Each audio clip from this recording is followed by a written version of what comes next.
잠깐 눈을 감으시고요. 제가 기도하겠습니다. 하나님, 오늘 이 시간 또 주님께서 예비한 만남이 되길 원합니다. 주님의 타이밍 가운데 또 주님이 예비하신 것들이 아름답게 나눠지게 해주십시오. 말씀을 전하는 자와 듣는 자가 같이 주님의 복에 참여하게 해주십시오. 우리 주 예수 그리스도 이름으로 기도합니다. 아멘. 자,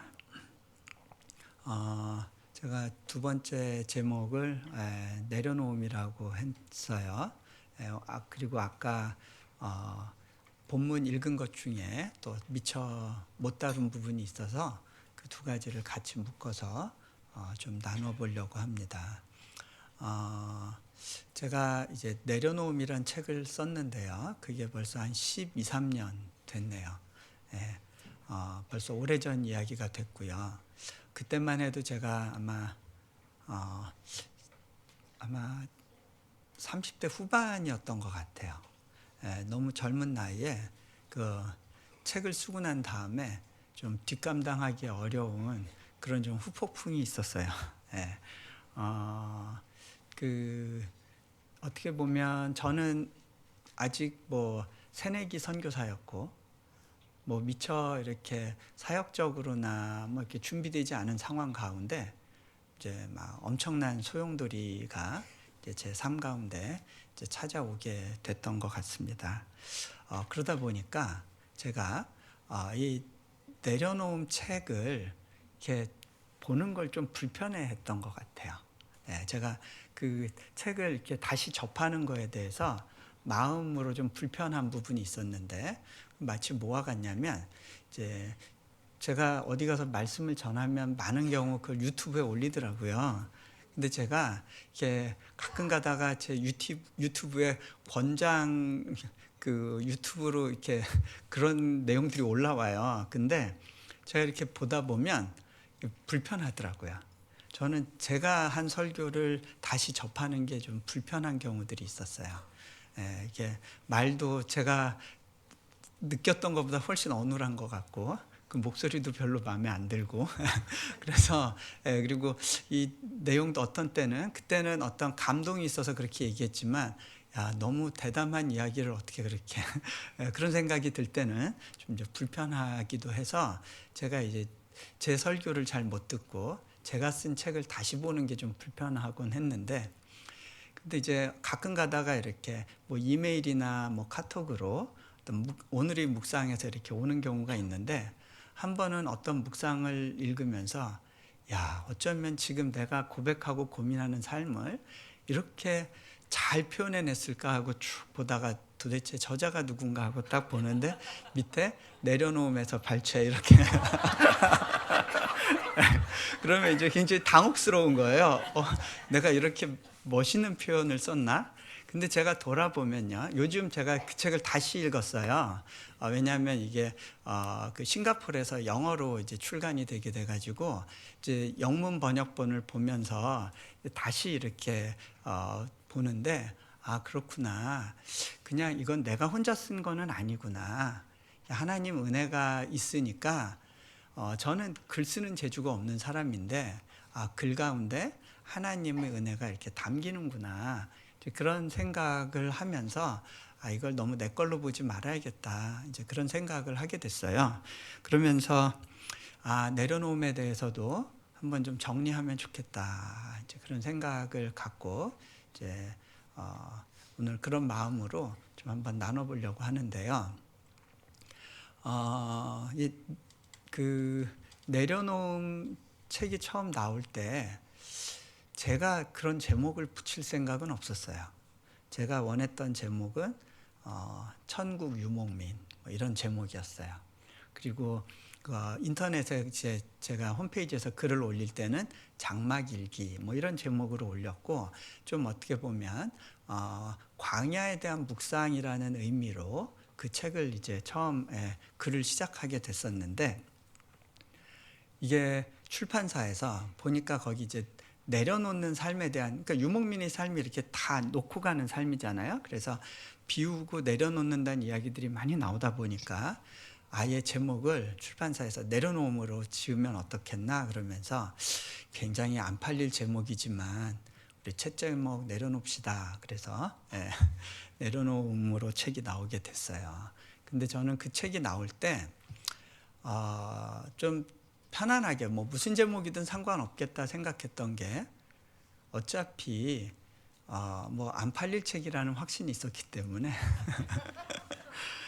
그 뭐 무명의 선교사가 간증한 내용, 그 뭐 사람들이 관심 끌 만한 내용이 있다고 생각하지 않았어요. 그래서 안 팔릴 책인데 했는데 그게 아마 제 생각엔 그 하버드 박사라는 게 좀 관련이 있었던 것 같은데, 하버드 박사가 그 몽골에 선교사로 갔다. 근데 이제 그것 때문에 어떻게 보면 사람들이 많이 그 책을 찾았던 것 같아요. 그런데 한편으로는요, 오히려 그 그런 내용 때문에 내려놓음이라는 그 어떤 성경적인 가르침이 조금 이렇게 훼손된 부분도 있을 수 있었겠다라는 생각을 좀 해보게 됐어요. 왜 그러냐면요,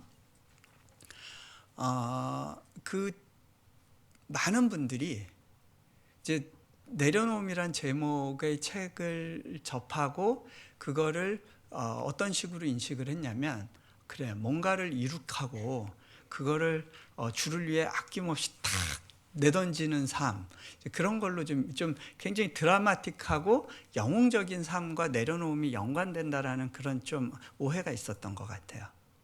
그러다 보니까 어떤 반응들이 나오냐면, 선교사님, 저는 내려놓을 게 없어요. 선교사님이야 뭐래도 좀 이룩하셨으니까 그렇지만 저는 내려놓을 게 없어요. 이런 표현들이 좀 있었어요. 그런가 하면 또 어떤 분들은 이제 어떻게 적용을 하느냐면, 거봐, 저렇게 뭔가를 이룬 다음에 내려놓는 거다. 얼마나 그냥 멋있고 드라마틱하냐. 너희도 먼저 뭔가를 이루기 위해서 좀 집중하고 좀 열심히 공부해라 라는 쪽으로 그렇게 이제 적용이 되는 경우들이 많았어요.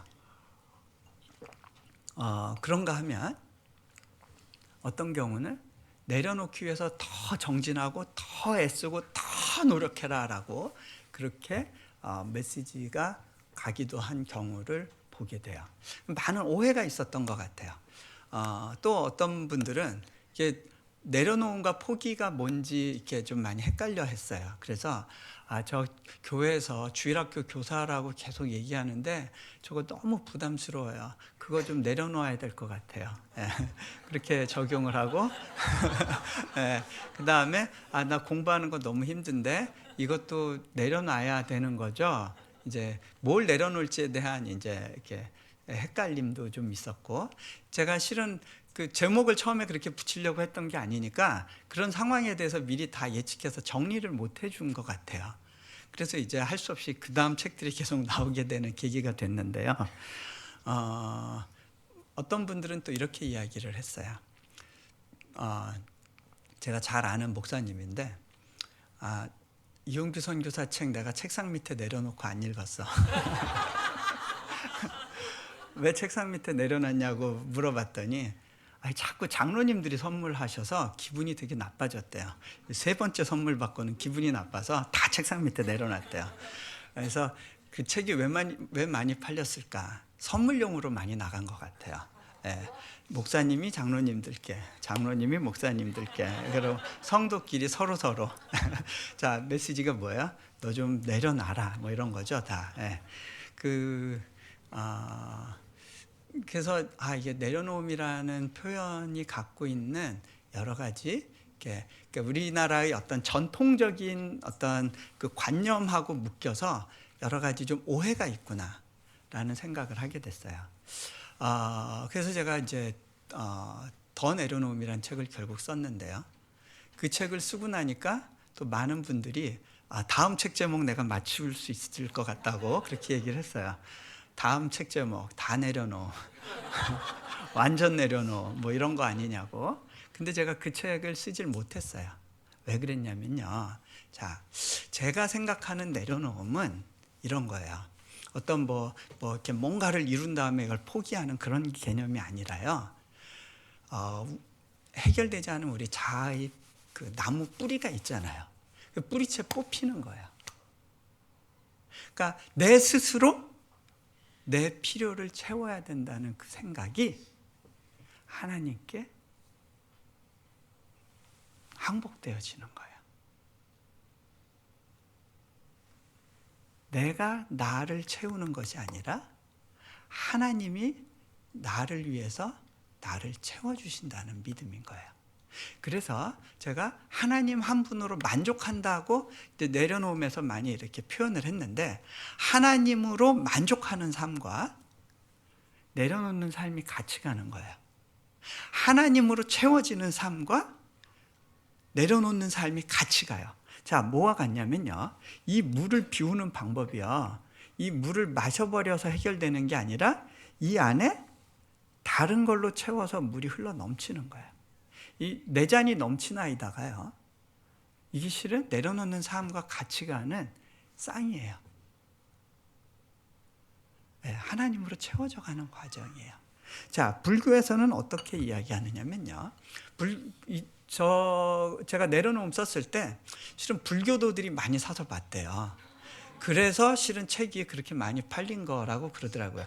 제가 볼 때 기독교 독서 인구가 아마 전국 다 합쳐서 한 30만인 것 같아요. 근데 이게 그거보다 두세 배 더 팔렸거든요. 그 얘기는 뭐냐면 비기독교인들도 많이 본 거예요. 그 불교 책인 줄 알고 사봤다는 이야기를 많이 들었어요. 근데 나중에 보니까 이거 기독교 책이잖아 그러면서 에이, 크리스찬 친구한테 선물하자 그래서 또 선물이 많이 됐다고 그래요. 근데 그래서 그 시기에 불교계에서도 108번의 내려놓음 이러면서 내려놓음 시리즈 책들이 막 그때부터 나오기 시작했어요. 경쟁적으로.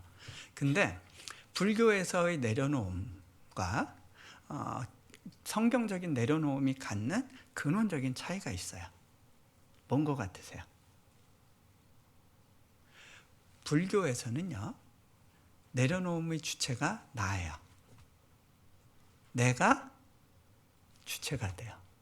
근데요, 성경적인 내려놓음은 내가 나의 것을 스스로 포기할 능력이 없어요. 여러분 그게 되세요? 스스로 내어져요? 안 되죠. 언제 가능해요? 하나님의 은혜를 경험했을 때, 하나님으로 배채워졌을 때, 이거 나도 안 죽는구나. 주님만 잡으면 되겠구나. 그래서 내가 이거 잡았던 이 손을 놓고 하나님을 잡는 그 과정이 내려놓음인 거예요. 하나님으로 채워져 가는 과정이에요. 하나님으로 충분하다라는 고백으로 나아가는 과정인 거예요. 자, 또 하나. 그 불교에서는요, 내려놓는 것 그 자체가 목표예요. 근데요, 크리스찬의 삶에서는요, 그건 목표가 아니에요. 과정이에요. 그래서 다 내려놓음이란 제목이 성립하지 않는 거예요.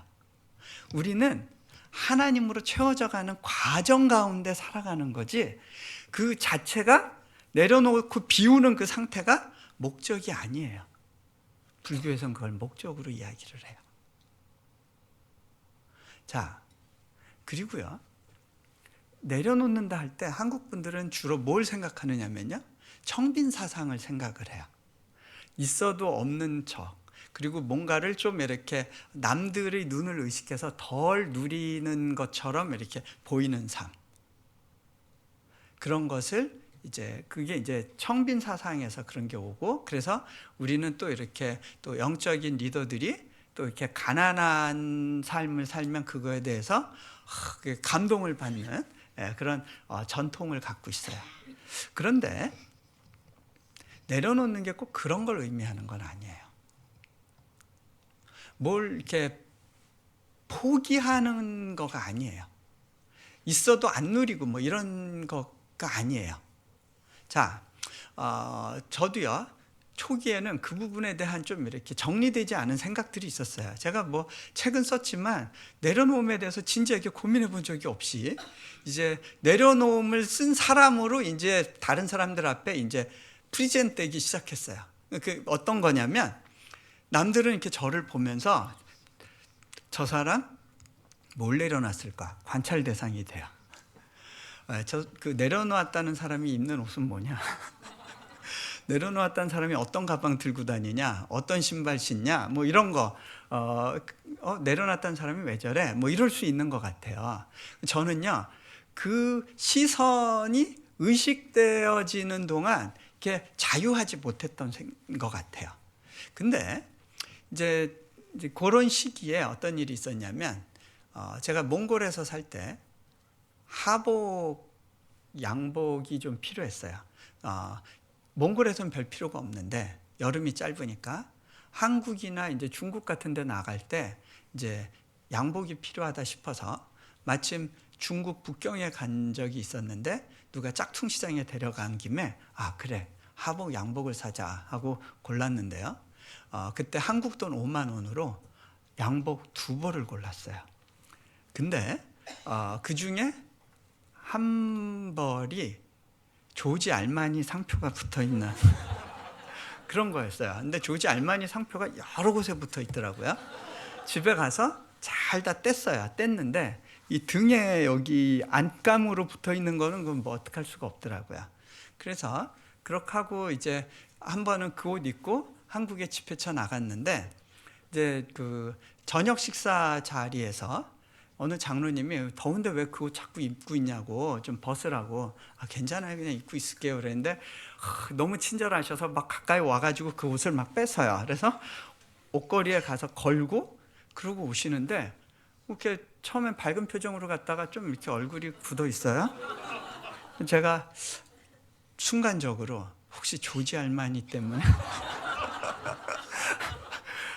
내려놨다는 사람이 조지 알마니 입고 다닌다고 그렇게 생각하는 거 아닌가 싶으니까 갑자기 불편해지기 시작했는데, 그때 솔직하게 물어보면 되잖아요. 혹시 그 옷 때문에 그러세요? 하고. 근데 제가 그거 못 물어봤어요. 속으로만 이렇게 불편해하다가 집회했던 기억이 있어요. 내려놓음이 그런 거하고 좀 연관이 됐던 것 같아요. 저 자신이, 저자지만.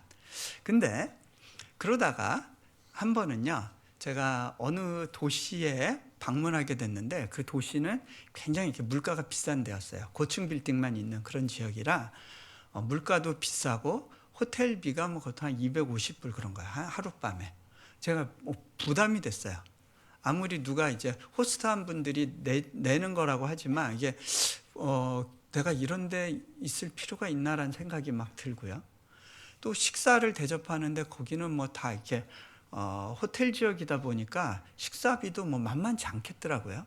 근데 제가 이거 계산해 보니까 이 식사 한 끼면 몽골에서 한 달 생활비 되겠는데 싶으니까, 그날 시차도 있어서 밥도 제대로 못 먹고 그냥 숙소에 오는데 제가 좀 이렇게 짜증이 나기 시작했어요. 넋두리로, 하나님, 제가 이런 데서 이렇게 누리고 있는 게 맞나요? 좀 굉장히 불편한데요. 근데 그때 하나님이 제게 이런 마음을 주신다고 느꼈어요. 내가 준 것들을 좀 기쁘게 누려주지 않을래? 나는 너에게 정말 최선의 것으로 주고 싶단다. 하나님이 우리에게 허락하신 게 정말 하나님의 최선의 마음을 담은 거라는 거예요.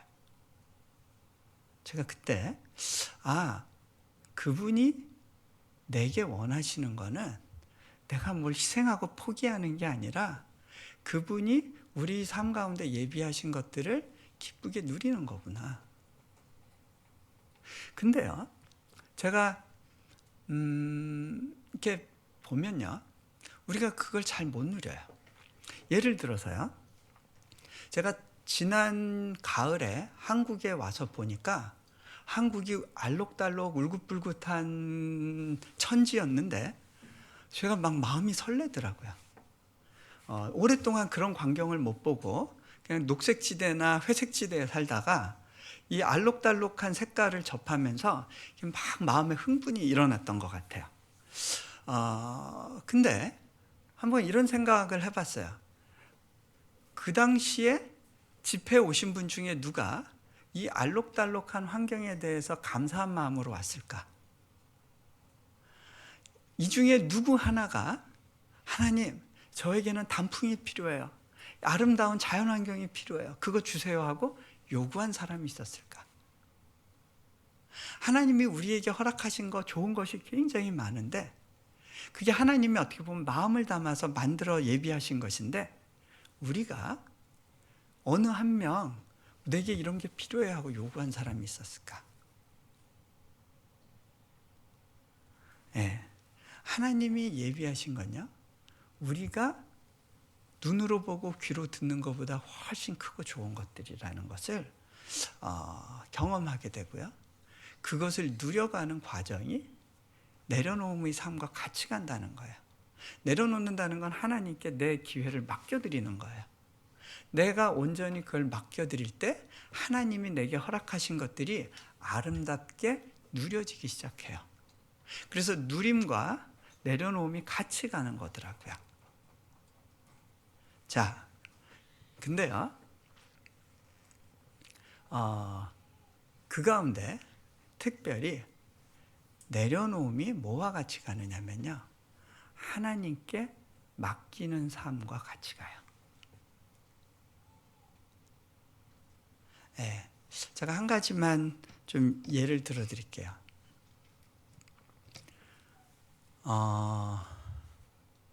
제가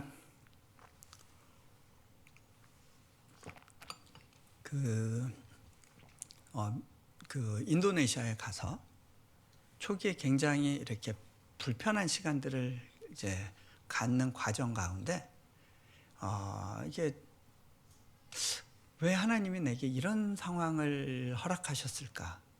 왜 이런 공간에서 선교 사역을 하라고 하셨을까? 좀 마음이 불편했던 시기가 있었어요. 그 시기에는요, 저희가 비자를 수속하는데 그 수속도 잘 안 됐고, 비자가 이제 연장이 안 되는 상황이 됐어요. 그래서 갑작스럽게 가족과 함께 이제 한국으로 들어가야 되는 상황이 됐는데, 아이들이 그때 이제 학교를 다니던 걸 이제 중단하고 갑작스럽게 가족이 다 이제 한국으로 들어가야 되는데 언제 돌아올지를 알 수가 없는 상황이었어요. 그러다 보니까 아이들이요, 저한테 원망의 목소리로 이야기를 하는 거예요. 아빠, 나 이제 학교 더 못 다니는 거예요. 나 기말고사 봐야 되는데 어떡해요? 이번에 좀 좋은 성적 받아서 좀 이렇게 좀 자랑하고 그러려고 했는데 이게 뭐냐고 그러면서 막 울기 시작하는데 불편하더라고요. 애들을 데리고 이제 약속해 줄 수 있는 말이 없었어요. 그리고 한국으로 들어갔어요. 한국에서 이렇게 갑자기 이렇게 들어가니까 이제 부모님들도 좀 당황하시고 어떻게 된 상황이냐 뭐 이것저것 물어보시는데 제가 이렇게 특히 뭐 앞으로 어떻게 될 거에 대해서 말할 수 있는 상황이 아니었어요. 그래서 부모님들께 제가 알아서 할게요. 그냥 자꾸 묻지 마시고요. 좀 가만히 있어 주세요. 그게 이제 딱 잘랐어요. 근데 며칠이 지나서 저희 아버지께서 이렇게 얘기하시더라고요. 예, 너는 뭐 남들한테 뭐 다 내려놨나 하는 애가 내려놨네 하는 애가 내가 볼 땐 너 뭐 내려놨는지 하나도 모르겠다. 저와 가까이 있는 사람들이 저를 제일 잘 보죠. 제가 근데 다 내려놨다고 내려놓은 책 쓴 거 아닌 거 아시죠? 같이 내려놓자는 거예요. 근데 그 시기에 몽골에서부터 같이 있었던 한 자매가 이제 어느 목사님과 결혼해서 개척교회를 섬기고 있다는 이야기를 듣고 그 교회를 섬기러 갔었어요. 근데 그 교회가 인천의 재개발지구에 있는 굉장히 어려운 교회였어요. 그 교회를 시장통에 있었는데 그 교회로 이렇게 들어가려고 보니까 생선 썩은 냄새가 확 올라오는데 보니까 1층이 생선 가게였어요. 그 복도를 따라서 올라가는데 문득 무슨 생각이 드냐면, 지금 몽골 생각이 나네. 제가 예전에 몽골에 있었을 때 저희 집이 그 아파트 2층이었는데 1층이 양고기 집이었어요. 그 양고기 삶은 냄새가 늘 옷에 배 있어가지고 제가 그 북경이나 이렇게 한국 공항에 내리면, 서울 공항에 내리면 이제 냄새 맡는 개들이 제 주변에 막 모여서 저를 아주 반갑게 맞이했던 좀 당혹스러운 기억이 있었어요. 그때 생각이 나는 거예요. 그리고 나서 제가 이제 예배 처소에 올라가서 잠깐 기도하는데 몽골 시절이 생각이 났어요. 근데 그때 하나님께서 제 마음 가운데 탁 던지시는 말씀이 있다고 느꼈습니다. 그게 뭐였냐면, 너 첫 마음을 잃어버리지 않았니? 제가 좀 뜨끔했어요. 왜 그랬냐면요, 몽골에 가서 사역할 때는요, 뭔가 어떤 좋은 모델을 만들어야 된다, 좋은 사역의 어떤 발판을 만들어야 된다, 이런 부담이 없었어요. 그냥 하루하루 하나님이 인도하시는 삶 가운데 하나님을 누린다는 생각으로 기대감 가운데 살았던 것 같아요. 그런데 이제 잘 알려진 선교사로 인도네시아에 가서 뭔가 그 이슬람 선교의 돌파를 이루어야 되고 좋은 모델을 만들어야 된다고 하는 부담감으로 살고 있다는 게 느껴졌어요. 내가 지금 기쁘지 않고 우울하고 힘든 게 이것 때문이구나, 딱 깨달아지더라고요. 근데 저도 좀 할 말이 있었어요. 하나님, 저보고요, 제 두 손에 이 나라의 수많은 어린 영혼들의 교육과 미래에 대해서 맡겨주시겠다면서요? 근데 저를 보세요. 저는 제 비자 문제도 해결할 능력이 없는 사람입니다. 도대체 저보고 어떻게 하라는 겁니까? 제가 하나님께 따졌어요. 뭘 주시면서 하라 그러시지, 아무것도 안 주시면서 절 여기 왜 부르신 거예요? 라는 그런 질문이었어요. 저는 정작 우리 애들 교육 문제만큼도 해결할 수 있는 능력이 없지 않습니까? 저보고 무슨 다른 사람들 아이들 영혼을 책임지라는 겁니까? 제가 하나님께 이렇게 따져 물었을 때 하나님이 주셨던 마음은, 네가 너희 자녀의 미래를 책임질 수 있니? 딱 그 질문이었어요. 여러분은 여러분 자녀의 미래를 책임질 수 있어요? 근데 왜 이렇게 붙들고 계세요? 저는 교육 그 현장에서 오래 있었거든요. 학부모들이 언제 지갑을 여는지 알아요. 어떻게 해야 지갑을 열게 하는지를, 학원장들이 어떻게 할지를 이렇게 알겠더라고요. 그것도 몰라요? 애 미래 망치고 싶으세요? 그러면 돼요. 그러면 다 열어요. 그렇죠? 왜 그래요? 뭘 자극하는 거예요? 나 때문에 애가 잘못되면 안 되는데 불안감을 자극하는 거예요. 근데요, 여러분 때문에 애들이 잘못되지 않아요. 여러분을 너무 과신하는 거예요.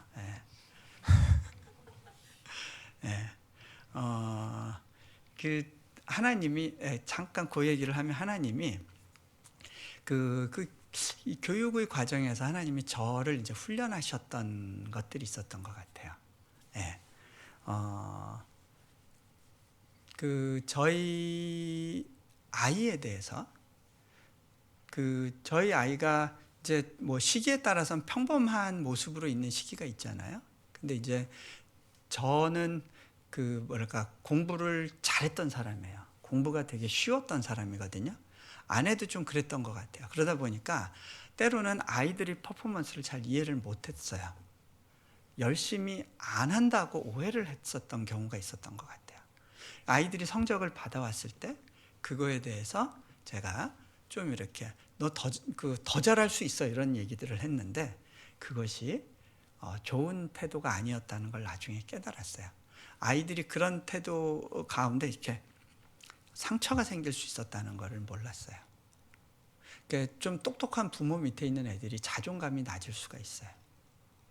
근데 이제 그거를 제가 이제 깨닫고 아이한테 찾아가서 용서를 구하고 좀 아이한테 미안하다고, 아빠가 하나님의 방식으로 너희를 대하지 못했다고 회개한 적이 있었어요. 그러고 나니까 제가 바뀌기 시작하더라고요. 아이가 저를 대하는 태도도 바뀌기 시작하고요. 그러다 보니까 이제 뭐 이렇게 대학 입시를 준비시켜야 되는 상황에서 제가 뭐 따로 학원이 있는 게 아니니까 토플도 가르쳐 줘야 되고 SAT도 가르쳐 줘야 되고 이렇게 했어요. 근데 저는 그 시기에 하나님께 굉장히 감사했어요. 제가 예전 같으면요, 아이를 못 가르친다고 생각했었을 것 같아요. 왜? 아이가 항상 모든 걸 잘하는 게 아니잖아요. 어떤 부분에선 어려워할 수 있잖아요. 근데 그거에 대해서 제가 조바심이 났었을 것 같은데, 아이의 미래를 하나님께 온전히 맡기고 하나님이 아이를 책임질 거라고 하는 생각이 있으니까 아이가 잘하고 못하는 거에 있어서 초월하더라고요. 나무에 가르치듯이 가르칠 수가 있었어요. 제가 아이한테 물어봤어요. 얘, 너 지금이라도 아빠 밑에서 배우는 게 불편하면 언제든 얘기해. 아빠가 그만둘게. 아빠 좀 더 가르쳐 주세요. 이렇게 이야기를 하더라고요. 저는 그게 참 축복이라는 생각이 들었어요. 이게 가능하구나. 자,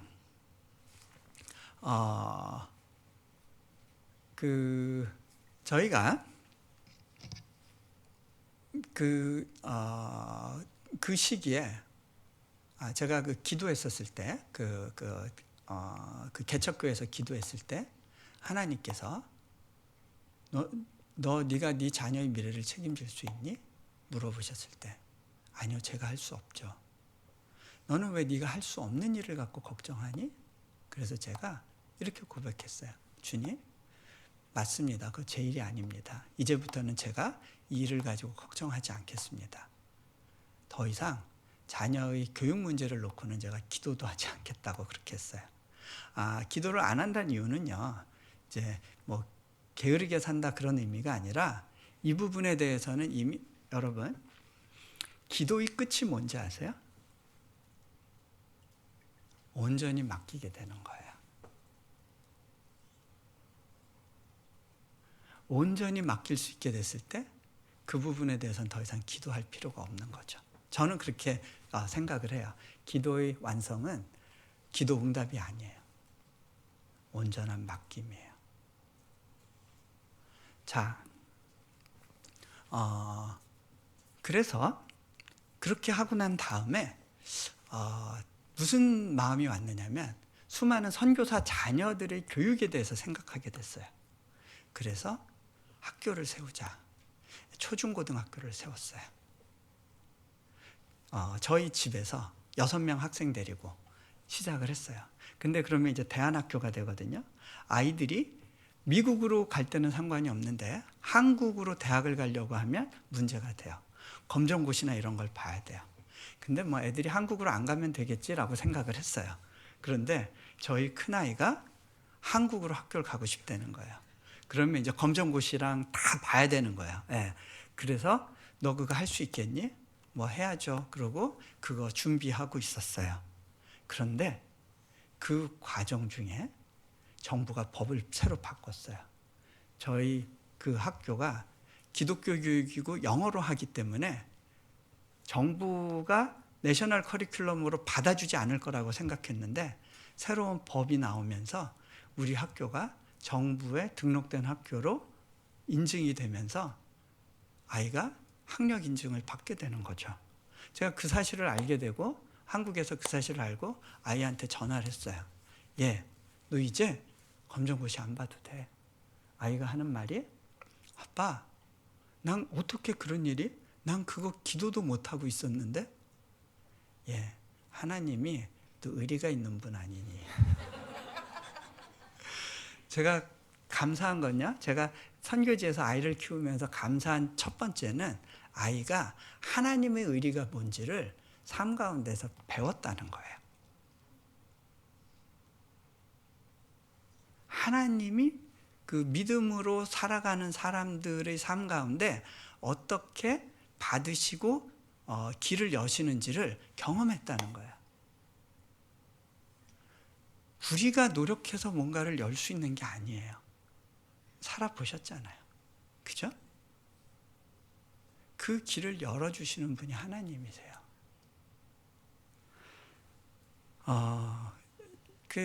저는 그래서 저희 아이의 미래를 하나님께 온전히 의탁할 수 있는 만큼 자유함을 경험했던 것 같아요. 예. 오늘 본문으로 들어가면요. 여기에서 맡기는 삶에 대한 이야기가 나와요.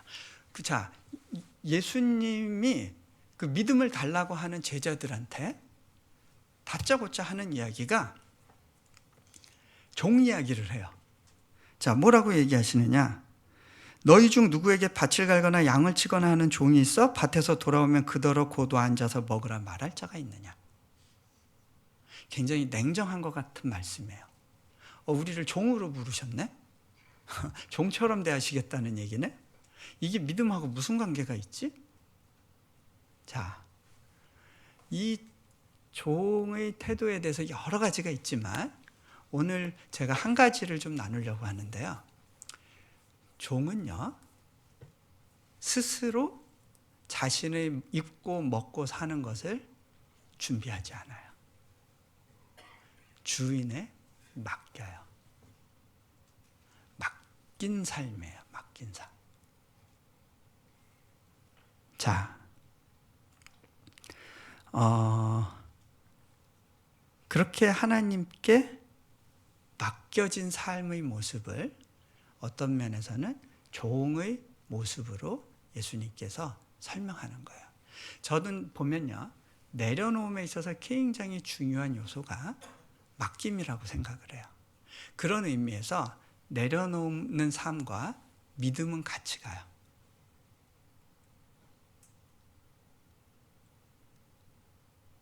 내 쓸 것, 내 필요를 먼저 생각하는 게 아니고 뭐를 먼저 보는 거예요? 내게 수종 들으라고 예수님이 말씀하세요. 시간이 좀 갔으니까 제가 요 부분만 가지고 좀 말씀을 좀 정리를 할게요. 여러분들이 뭐 더 좀 뭐 배우고 싶다 그러시면 책을 참조하세요. 그래서 책이 필요한 것 같아요, 간혹. 자, 8절을 제가 다시 읽어볼게요. 도리어 그더러 내 먹을 것을 준비하고 띠를 띠고 내가 먹고 마시는 동안에 수종 들고 너는 그 후에 먹고 마시라 하지 않겠느냐. 자, 여기서 수종 들고라고 하는 단어, 여기에 초점을 맞춰보세요. 먹고 마시기 전에 수종 드는 걸 먼저 하라는 거예요. 너의 생존, 너의 필요를 채우는 일을 하기 전에 먼저 수종 드는 일을 하라. 그게 믿음이다라고 말씀하시는 거예요. 우선순위의 문제예요. 먹고 마시지 말라가 아니에요. 우선순위의 문제예요. 자, 그러면 죽을 것 같죠? 자, 한번 잘 보세요. 여러분, 동물들은요, 물에 빠져도 안 죽어요. 물을 경험하지 못한 동물들도요, 웬만하면, 뭐 물이 그렇게 막 요동치는 경우가 아니면 웬만하면 살아서 나와요. 근데요, 사람은 자기 키보다 높은 곳에 빠지면, 그런 물에 빠지면 대부분 죽어요. 왜 그런지 아세요? 왜 죽냐면 살려고 하기 때문에 죽어요. 발을 땅에 대보려고 애를 써요. 그리고 숨을 쉬려고 코하고 입을 잡고 물 밖으로 내요. 그러면 가라앉아요. 그때 우리를 살리는 유일한 방법은 뭐냐면요, 코와 입을 물 안에 집어넣어야 돼요. 내려놔야 돼요. 그러니까 물 밑으로 들어갈 걸 각오해야 되는 거예요. 그래야 다리가 떠요. 그죠? 다리로 내 든든하게 땅을 딛겠다가 아니라 다리에 힘을 빼고 물 위로 올리면, 그리고 코를 박으면, 그래서 거기서 호흡을 할 수 있으면 사는 거예요. 그래서 수영을 배우는 데 있어서 물 속으로 코를 집어넣을 수 있는 연습이 첫 번째예요.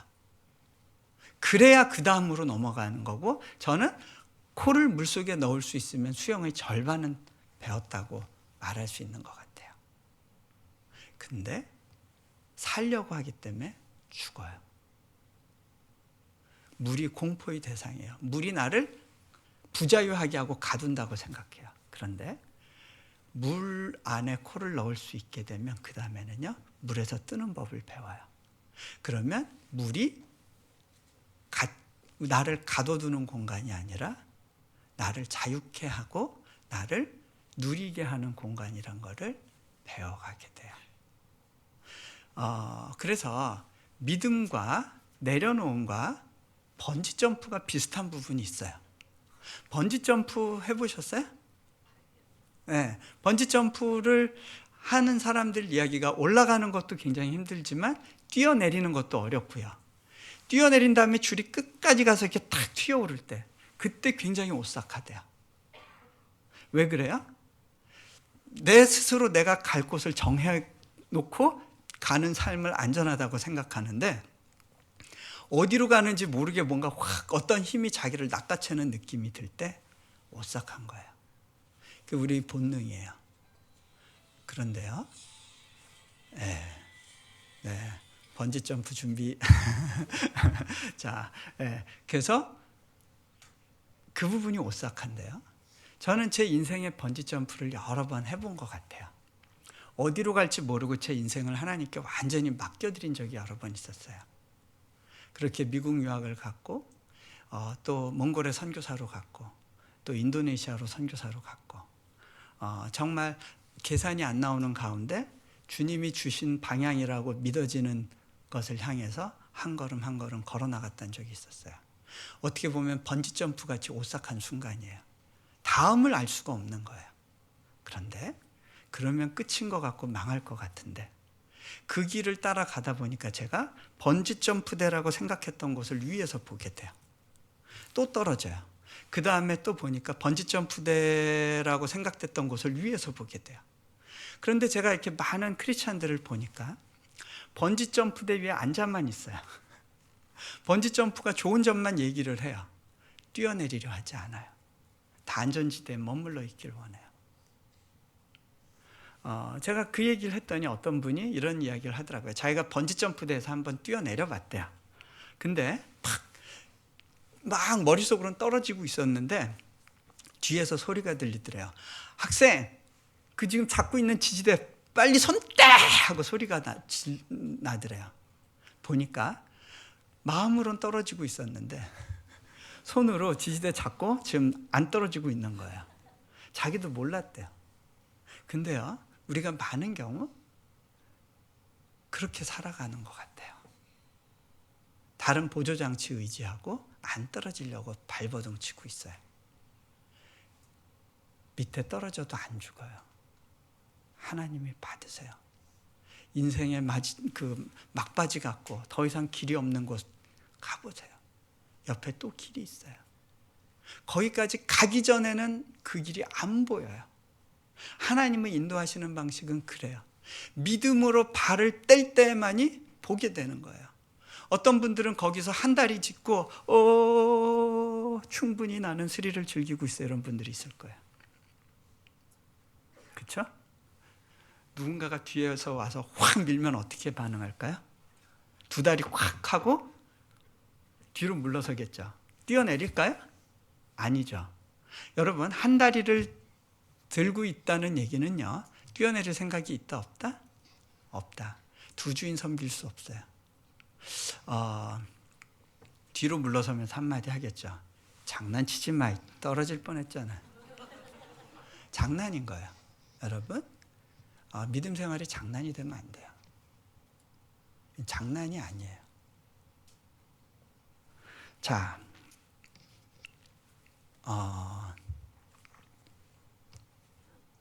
내가 먹고 마시기를 준비하기 전에 수종 들어도 망하지 않아요. 안 죽어요. 근데요, 여기서 수종 든다는 말이 어떤 표현인가? 영어 성경에 보면요, wait on me라고 돼 있어요. wait on이라는 게 뭘까요? 여기에는요, 대접한다, 응대한다라는 뜻이 있어요. 그리고요, wait이란 단어가 갖고 있는 원래 의미가 기다린다는 뜻이에요. 기다림의 의미가 그 안에 있어요. 계속 바라보고 눈 맞추고 기다리는 거예요. 그 다음에 on, 지속적으로 바라본다는 의미가 있어요. 바라보고 기대하고 그리고 섬기는 이 모든 게 wait on에 들어있어요. 이게 어떤 이야기일까요? 제가 한 가지 경험 나눠드리고요. 그리고 영상을 하나 준비했는데 그 영상 보고 그리고 같이 기도하면 좋을 것 같아요. 제가 인도네시아에서 이제 그 췌장 수술을 받게 되면서 좀 충격이 있었어요. 또 췌장 수술이 악화되면 이후에 컴플리케이션이 오고 악화가 돼가지고 죽는구나 싶은 시간들이 있었어요. 예, 극적으로 살아나고 그리고서 인도네시아에 왔는데 하나님이 많은 환경에 변화를 주시긴 했지만 여전히 갈 길은 너무 멀고 미션 임파서블 가운데 그냥 홀로 떨어져 있다는 느낌을 받았어요. 그런 가운데 주일 예배에 참여를 했는데 주일 예배 때 그 현지 청년들이 앞에 나와서 이런 찬양을 했었습니다. 주 품에 품으소서. 근데 그 찬양을 듣다가요, 제가 하나님께 이런 넋두리를 했어요. 하나님, 지금 저도 좀 안아주시면 안 될까요?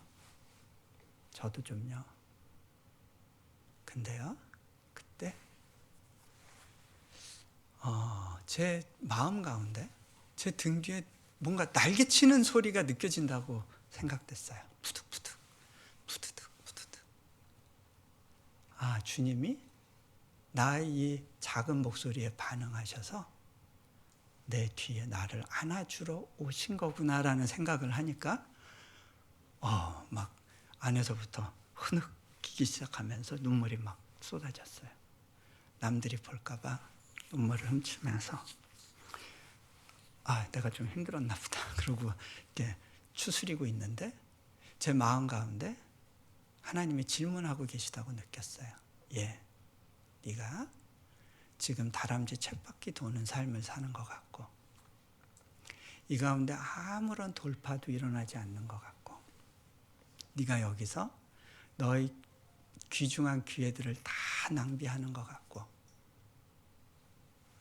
그렇게 영원히 여기에 머물러 있을 것 같은 그런 두려움 가운데에서라도 너 여전히 나로 인해 만족할 수 있겠니? 제가 그때 이렇게 고백했어요. 주님, 저 이것만으로도 충분해요. 주님이 안아주시는 거 이것만으로도 충분합니다. 다른 거 구하지 않습니다. 제가 그때 그게 바로 주님을 바라보고 기대하고 주님을 섬기고 누리는 거란 사실을 깨달았습니다. 자, 불가능해 보였던 일들이 하나님의 때에 불쑥불쑥 일어나기 시작하는 것들을 또 보게 됐습니다. 제가 지금 사역과 관련된 이야기를 몇 가지 나눴기 때문에 여러분이 조금 이렇게 비주얼 이미지를 가져도 좋겠다 싶어서 제가 그 인도네시아 세계 최대 이슬람 국가에서 교육을 통해서 어떤 일을 하려고 하는지 간단한 어떤 준비된 영상 한 2년 반 전에 만든 건데요. 지금은 또 상황이 좀 바뀌긴 했지만 이거 하나 보여드릴게요. 그리고 나서 좀 같이 기도하면 좋겠습니다. 네, 어, 그 지금은 이제 대학교가 잘 세워져서 첫 학기를 마쳤고 이제 오는 주에 두 번째 학기가 이제 시작되게 되는데요. 저는 그 처음부터 그 사역이 불가능할 거란 생각은 했습니다. 하지만 저는 성공의 기회를 찾지는 않았던 것 같아요. 그냥 있으라는 자리에서 하나님을 바라보고 있었던 것 같습니다. 우리 중고등학교도 올해 3명의 졸업생을 저희 아이와 함께 졸업생을 냈고 다 좋은 학교에 원하는 학교에 또 장학금 받고 그렇게 갈 수 있도록 한 명은 미국, 한 명은 한국, 한 명은 또 일본 이렇게 가게 됐는데 이거는 그냥 하나님이 예비하신 거라는 생각을 합니다. 저희는 한 번도 애들한테 경쟁해라, 공부 잘해라 라고 이야기하지 않았습니다. 말씀을 가르쳤고요. 그 말씀 안에서 아이들이 계속해서 반응하길 도전했습니다. 자, 우리 같이 잠깐 기도하면 좋겠습니다.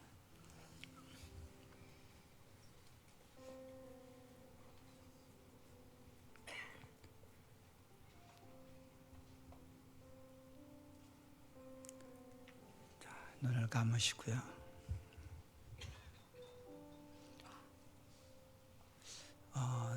내려놓으면 망할 것 같고 번지 점프하면 아무도 받아주지 않을 것 같고 그냥 그렇게 끝장날 것 같아서 지지대를 붙잡고 움켜쥐고 그렇게 놓지 못했던 삶을 살았는지도 모르겠습니다.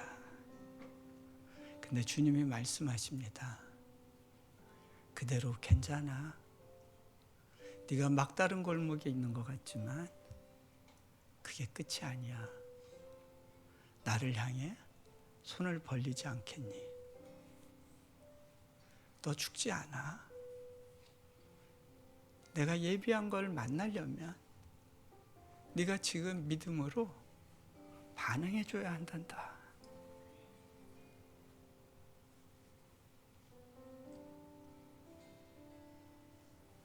지금 어려운 시련 가운데 지금 힘들어요 하시는 분이 있다면 제가 고백했던 것처럼 주님, 저도 좀 안아주시면 안 될까요? 저도 좀요. 그렇게 고백해 보시지 않겠습니까? 내가 지금 떨어지고 있는 상황에 있을지라도 그분은 날개짓하고 저희에게 다가오셔서 저를 안아주실 겁니다.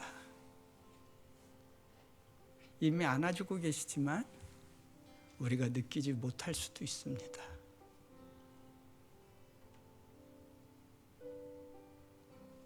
괜찮아. 너 망하지 않아.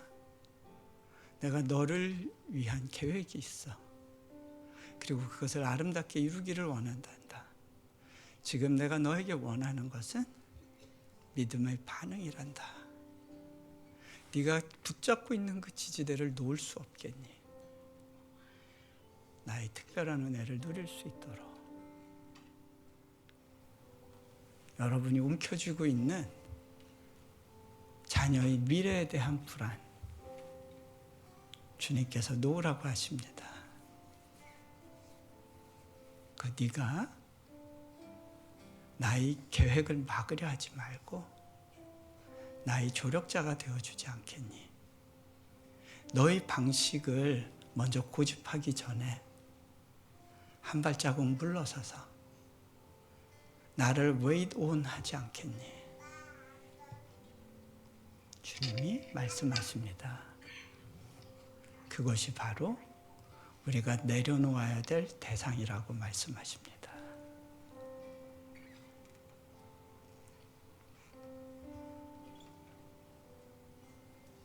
이 시간 잠시 나를 찾아와 주시는 그분과 대화하지 않으시겠습니까? 주님, 내가 이것을 맡겨드리기 원해요. 주님께 내어드리기 원해요. 고백해 보시지 않겠습니까? 잠시 기도합니다. 주님,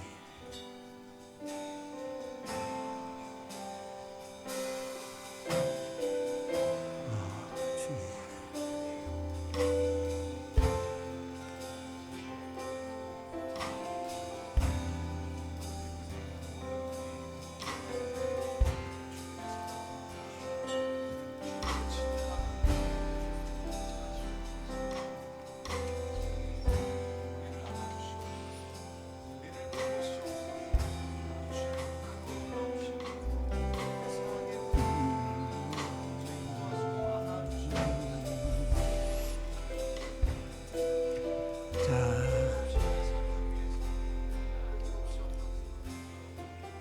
제가 마무리 기도합니다. 하나님, 내가 필요하다고 생각하는 내 필요를 채우려 하기 이전에 주님을 초청합니다. 주님을 바라봅니다. 이제 새로운 믿음의 여정으로 나아가게 하실 때 주님, 기대와 즐거움으로 반응하기 원합니다. 주님, 주님이 안아주시고 위로해 주시는 것만으로도 충분함을 고백합니다. 주님, 주님이 우리의 전부가 되어주시기 때문에 내가 가진 그 어떤 것보다도 주님은 소중하고 가치 있는 분이심을 고백합니다. 우리 주 예수 그리스도 이름으로 기도합니다. 아멘.